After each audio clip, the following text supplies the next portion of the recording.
அனைவருக்கும் வணக்கம். நாம் இப்போ பாக்கியலட்சுமி சீரியலில் என்னெல்லாம் சுவாரஸ்யமான விஷயங்கள் நடக்குதுன்னு பார்க்கலாம் வாங்க. பாக்கியோட நியூஸ் லைவாக பார்க்கணும் அப்படின்னு சொல்லிட்டு கோபி நேராக வீட்டுக்கு வராரு. வீட்டில் வந்துட்டு ஐயோ இன்னும் எந்த ஒரு மெசேஜ் லைவாக வரவே இல்லையே, ஒருவேளை பொறுமையாக வருமோ அப்படி இப்படிங்கிற மாதிரி கோபி பல யோசனையில் வீட்டில் உட்காந்து அங்கே இங்கே நடந்துக்கிட்டு இருக்காங்க. அந்த டைமில் கமலா வந்து என்ன பண்ணுறாங்கன்னா, மாப்பிள்ளை உங்களுக்கு ஏதாச்சும் வேணுமா, டீ காஃபி ஏதாச்சும் குடிக்கிறீங்களா அப்படிங்கிற மாதிரி அவங்க கேட்குறாங்க. உடனே கோப்பி வந்து இல்லை அதெல்லாம் எதுவும் வேண்டாம் எனக்கு அப்படின்னு சொல்கிறாரு. அத்தை இன்னைக்கு என்ன ஸ்பெஷல் அப்படின்னு சொல்லிட்டு கேட்குறாங்க. இன்னும் எதுவுமே டிசைட் பண்ணல அப்படின்னு சொல்லிட்டு நம்ம கமலா சொல்ல, இன்னைக்கு வந்து ரொம்ப நல்லா விருந்தெல்லாம் நீங்கள் சமைக்கணும் அப்படின்னு சொல்லிட்டு நம்ம கோபி கேட்குறாங்க. உடனே கமலா என்ன பண்ணா, ஏன் மாப்பிள்ள யாராச்சும் உங்கள் ஃப்ரெண்ட்ஸ் சாப்பிட்றதுக்கு வராங்களா அப்படிங்கிற மாதிரி நம்ம கமலா கேட்க, கோபி என்ன பண்ணுறேன்னா அது வந்து அத்தை அப்படின்னு சொல்கிறாங்க. உடனே வீட்டோட காலிங் பெல் அடிக்குது. யாருடா அப்படின்னு பார்த்தா நம்ம பாக்கியா தான் வந்திருக்காங்க.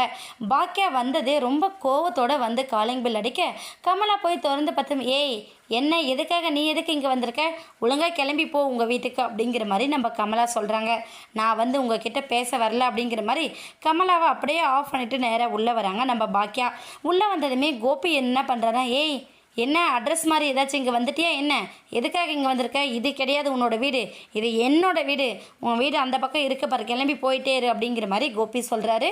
உடனே பாக்கியம் வந்து நான் கரெக்டாக தான் வந்திருக்கேன், எனக்கு ஒரு உங்ககிட்ட கேட்க வேண்டிய கேள்வி ஒன்று இருக்குது, அதை கேட்காம நான் இங்கேருந்து போக மாட்டேன் அப்படிங்கிற மாதிரி நம்ம பாக்கியா பேசுகிறாங்க. என்ன உனக்கு என்ன என்கிட்ட பேச வேண்டியது இருக்குது, கிளம்பு கிளம்புன்னு துரத்தி அடிக்கிறதுலே குறியாக இருக்காங்க. உடனே நம்ம கமலா ஒரு பக்கம் சத்தம் போடுறாங்க. இவங்க பேசுறதெல்லாம் கேட்டு ராதிகா உடனே வராங்க. என்னாச்சு என்ன விஷயம் அப்படிங்கிற மாதிரி கேட்க, உடனே நம்ம பாக்கியா என்ன பண்ணான்னா, கோபிநாத் நீங்கள் வந்து தேவையில்லாத நிறைய விஷயத்தில் என்கிட்ட ப்ராப்ளம் பண்ணியிருக்கீங்க, நான் வந்து உங்கள் விஷயத்தில் தலையிடலான்னு சொல்லிட்டு ஒதுங்கி போயிருக்கேன், ஆனால் நீங்கள் விடாமல் திரும்ப திரும்ப திரும்ப என்னை டார்ச்சர் பண்ணுறது என்னால் ஒரு கெட்ட பேர் உண்டாச்சு. அதாவது ரெஸ்டாரண்ட்டில் கெட்டுப்போன பிரியாணி சமைச்சது நான் தான் சொல்லிட்டு ஒரு நியூஸ் ஸ்ப்ரெட் ஆச்சு இல்லை, உங்களுக்குலாம் தெரியுமா தெரியாதா, அந்த வேலையை பண்ணது யாருன்னு தெரியுமா அப்படிங்கிற மாதிரி நம்ம பாக்கியா பேசுகிறாங்க. உடனே கமலா என்ன பண்ணுறாங்க, ஏன் அந்த தண்டவாளெல்லாம் தெரிஞ்சிச்சு, அப்படியே ஊர் மக்களை ஏமாற்றி காசு சம்பாதிச்சு நீ என்ன பண்ண போகிற, இதுக்கு தூக்கு போட்டு தொங்கலாம் அப்படிங்கிற மாதிரி நம்ம கமலா பேச, இந்த கேள்வியில் நீங்கள் என்கிட்ட கேட்கக்கூடாது, அவ்வளோ பெரிய விஷயத்தை பண்ணது உங்கள் மாப்பிள்ளை தான், இந்த கோபிநாத் தான் அந்த வேலையெல்லாம் பண்ணார் அப்படின்னு சொல்லிட்டு நம்ம பாக்கியா போட்டு உடைச்சிடுறாங்க. இதனால நம்ம ராதிகா ஒரு பக்கம் ஷாக் ஆகுறாங்க.